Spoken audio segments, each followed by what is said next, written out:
Niaje wase, Oliver hapa na Wednesday Banter. Leo niko na huzuni. Nimewatch documentary ya DW kuhusu allegations za organ trafficking. Vile manzee mayuta hapa nje tunauza makidney zetu. Na imenipea huzuni because ukiangalia how my boys wenye wamefeature kwa hiyo documentary na video zingine za nimeona zikisirculate online. Manzee ni watu wako, first of all ni watu wa ushago.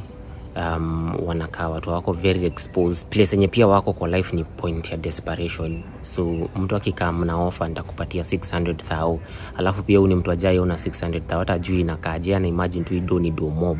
So umemwambia utampatia 600,000 kidney moja, huhitaji mbili.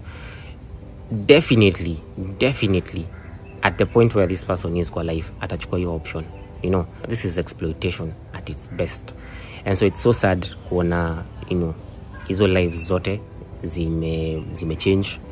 Na at the heart of it, hiyo si imekuwa ikioperate for years, na alafu hao wenye wako involved katika hiyo shughuli pia wako linked na government, wako linked na some of the senior positions za serikali. So it's so sad to see. And for me now it's taking me back to what I've been saying.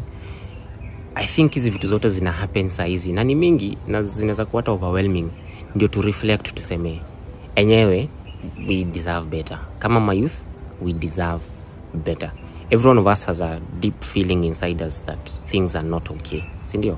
Things are wrong. Vitu haziendi zinafaa kuenda. I think ni opportunity ama tuko kwa hiyo moment ya kuchange kitu. Kuna kitu sasa katabadilika, because you can only blow a balloon up to a certain point, it burst. Sindio?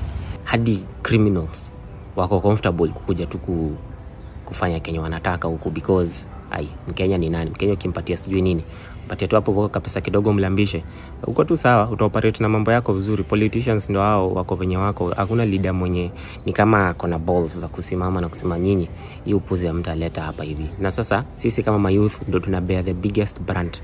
Why? Because number 1 sisi ndio wengi sahi, alafu number 2 tuko na energy, tuko na hiyo vibrance, alafu number 3 hawa wenye wako mbele yetu kidogo wanadhani hatujui ama wanatusuppress, wanatoka kwa situation Kenya sasa kinafanya tukue desperate. Ndio offers kama hizi zikikam manzezi nakani kama ni offers poa. Tujiangalie na tuanze kusema enough is enough, we deserve better.